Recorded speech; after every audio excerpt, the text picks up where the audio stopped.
Growing up, I had dreams and aspirations, but always felt like the kid that didn't fit in. For the most part, I wasn't a bad kid, but when I made the transition into adulthood, I turned to the streets for guidance. This led to getting locked up in juvenile hall, doing time in CYA, and eventually a 120-month sentence in federal prison. I had a lot of time to think and reflect during my federal sentence, so I share with you what I learned, hoping I can positively influence someone else's life with Prison Talk.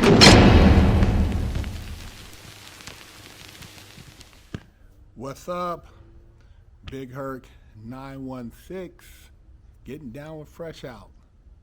Make sure you hit that subscribe button, hit that like button, share the channel. Trying to take this channel to 1 million subs, blow it up.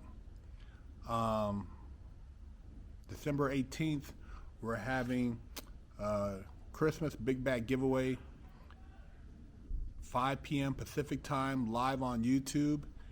Myself and Sinister Monopoly will be giving away some cool merchandise and art. We're also going to be selling some art and some merchandise, so you guys don't want to miss it. Make sure you tune in.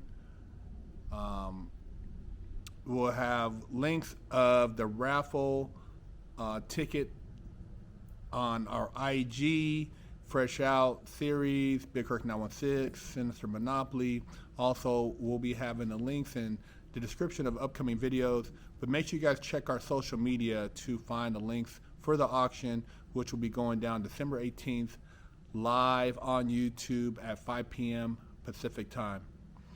I always tell you guys, man, that when you do criminal shit,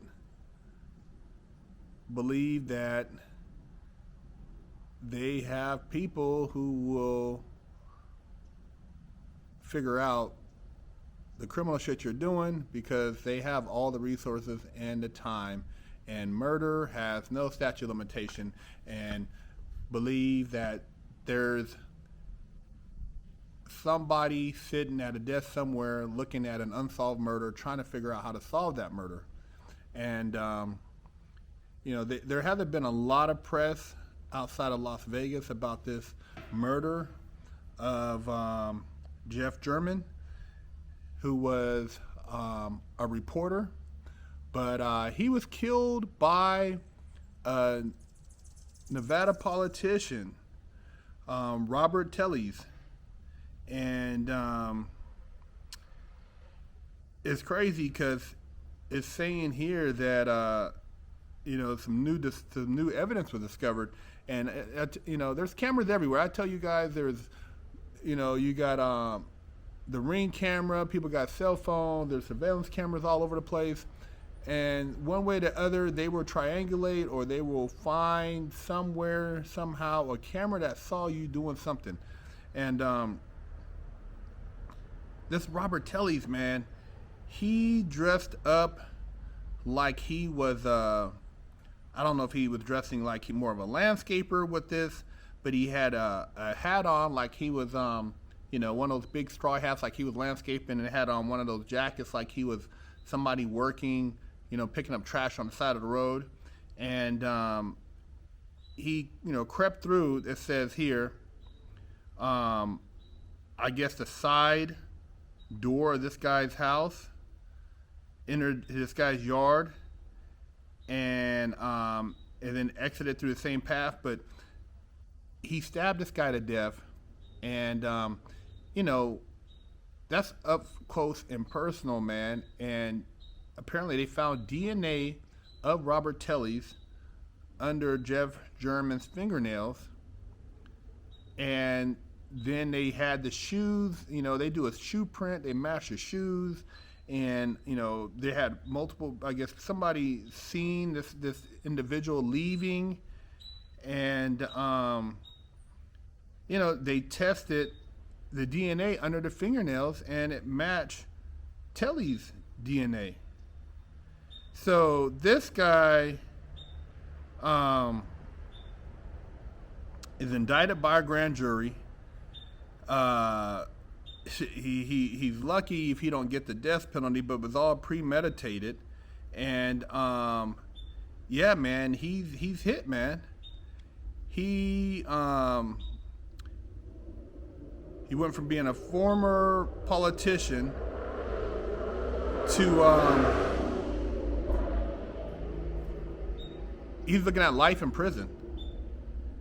You know, he used to head the Clark County Administrator's Office for the assets of people who died without a will or family contract. You know, he's 45. He lost his party primary in June. So outside of losing his party primary, he's going to lose a whole lot more. He lost his freedom. You know, he was married. They said they had income properties in, I believe, Arkansas. He was making $20,000. They said here he was making $20,500. He and his wife were making $20,500 per month before his arrest, and he owns 5 rental houses in Hot Springs, Arkansas. So now all that stuff is that's all under scrutiny now, because you know they can go after assets, the family of the victim civilly, and dude, they threw his life away. And he hasn't been prosecuted. It's alleged, but the DNA, the forensics, they're saying it's overwhelming that it was him. And they just have so much evidence now. They got his shoes, they got the shoe prints, they got video surveillance, they have just all kind of stuff, man. It doesn't take a whole lot. I mean, they got a body. The main thing about a murder is having a body. I don't know if they actually have the murder weapon, the knife, but you know, once they get into like I said, this DNA stuff, man, it's a wrap. But this guy had a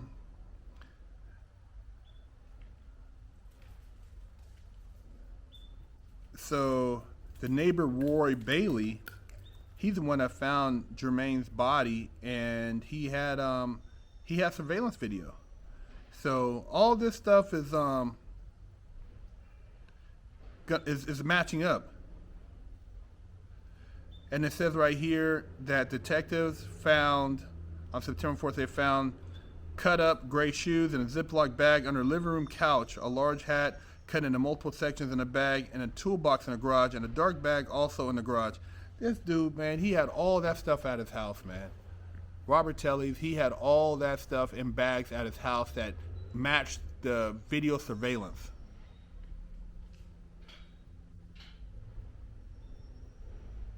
Being a criminal, man, doing this dirt, man, it's not as simple as you guys think. It's not as simple as you think, man. So, yeah, this guy, he's not getting out of jail confinement anytime soon. And for him going to prison in Nevada, I mean, I don't know what his situation is going to be like in there, but he's going from, you know, living it up as a Clark County politician. He probably was, you know, people knew him. He was well known. And so all these people have, you know, they're very familiar with this guy who's going to be in their system. And the fact that he killed a reporter, you know, somebody who was a voice of the people, who was, you know, writing these stories, and apparently there was something there that he must not have liked, but they're going to make sure he stays in the news. So, hey, man, watch yourself and think before you react in situations. Big Herc 916, getting down fresh out. That they utilize to get a lot of people just to go along with something, because these people, they have influence, they have more money, therefore obviously they're in a better position than you, and you should just listen to them. But just take the time to think about like what a lot of these people say, and if what they say is your truth. Do you feel the same way when you start really thinking about who you are and what your beliefs are? Whether it's Charles Barkley, whether it's Shaquille O'Neal, whether it's LeBron James, whether it's Stephen A. Smith, whether it's, you know, Jason Whitlock, whether it's myself. What are your true beliefs and how do you feel about certain situations. And you'll come to a different conclusion, man. I know before I jump out on something, I try to reflect and meditate. And we're at a crucial turning point in our world, in our society. And at the end of the day, when you ask who really runs the world, and I've used the reference, they and them people, but those individuals are actually us. It's the masses. They only appear to have control because you have gave it to them. If nobody went to an NBA game, what would the NBA do? They would panic. They would ask, what's going on? If everybody decided to, wear a different shoe besides Adidas or Nike, they would panic. They would try to find out who's influencing these people and how we can get that person to wear our shoes to make the masses come back and put them back on. This is all a game, man. You don't see this game being played out? If people start feeling a certain way about something going on, they go and look for some type of propaganda to steer them back, to get them back on track. So if people are like, no, they're not down with this movement, they're the woke ain't working. Well, then what do we got to do? Who do we got to get? Find somebody, get them back on path. That's what they do. They sit around and they crunch these crazy algorithms, and they're pulling material from all these different platforms: Twitch, Twitter, IG, Clubhouse, YouTube, Rumble. They're pulling all these different numbers and crunching all these different opinions, and they got the supercomputer, and they're just waiting. And then if they want to get a certain result, they put it in there, and it spits it out, and they go and hit up those people to say the right things to sway the public, man. Just look at it, man. I've seen it on a smaller scale when I used to sit back and see how they would orchestrate things in the pen to get people to do certain things and to push a movement. Maybe they'll ship a certain group of people to one institution, and it would influence that institution. And then if that institution flipped from one domination to another denomination, then it would impact another institution in another area to shift their politics. And this is without even cell phone community. This stuff would just happen through word of mouth, letters, communicating through the penitentiaries, people relaying messages. So I've seen the power of it. And it's no different on the street. It's even easier here because people are more influenced and people are at the hip, controlled by their phones. So the Jerry Jones, surfacing picture, it's not a surprise. I'm not surprised. Here it is 60 some years later, this guy owns the Dallas Cowboys. He, has these players, he's paying, a lot of them, or they're multimillionaires, but he doesn't have a black coach and he's not apologizing. We want him to come and apologize. Man, look, you guys Ben had that picture. You weren't worried about Jerry Jones, and you're looking like how, at the end of the day, fast forward, Jerry Jones, you're saying, is he racist? Well, I mean, if he's a racist, he's a very generous one. He's paid millions of dollars, and it's obvious that, he's in a position now where he's helping a lot of blacks. But, it's kind of like, what was his transformation to where he's at now, and how he became this owner of this team and decided to get involved in a lot of these black players' lives. We could look at the past, but at the same time, you look at my past, it's not very nice. I've done some things. I'm not going to run around and advocate them today, but how did I get to where I'm at today?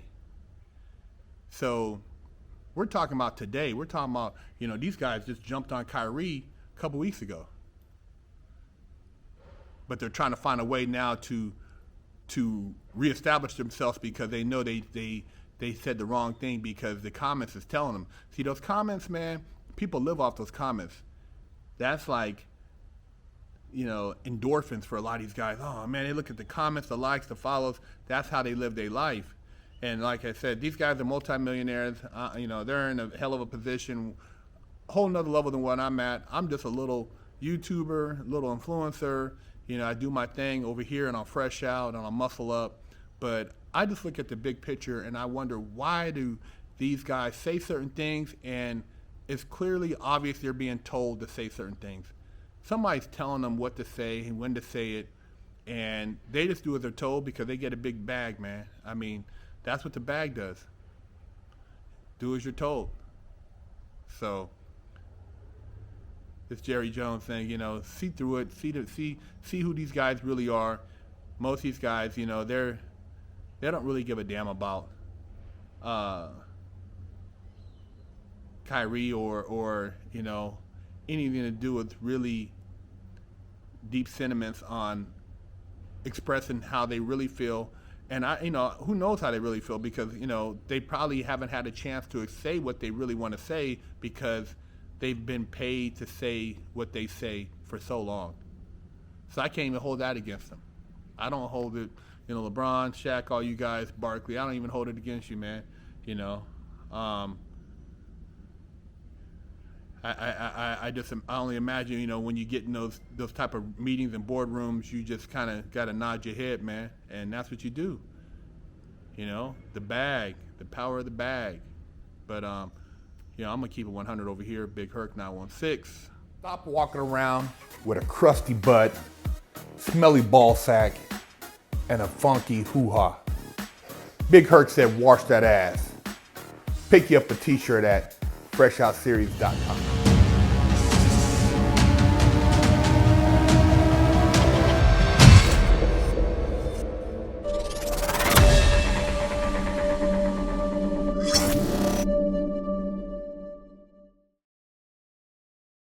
I'm Big Herc, and I have over a decade of experience in the prison system. Yeah, I've done a lot of time, made a lot of stupid mistakes, but that's why I'm here with you today, educating you on the Mastermind program by Fresh Out. See, they don't give you a manual when you go to jail on how to survive. They don't tell you how to go take a shower, where to sit at when you go to chow, what to do when you have mail call, how to handle your commissary.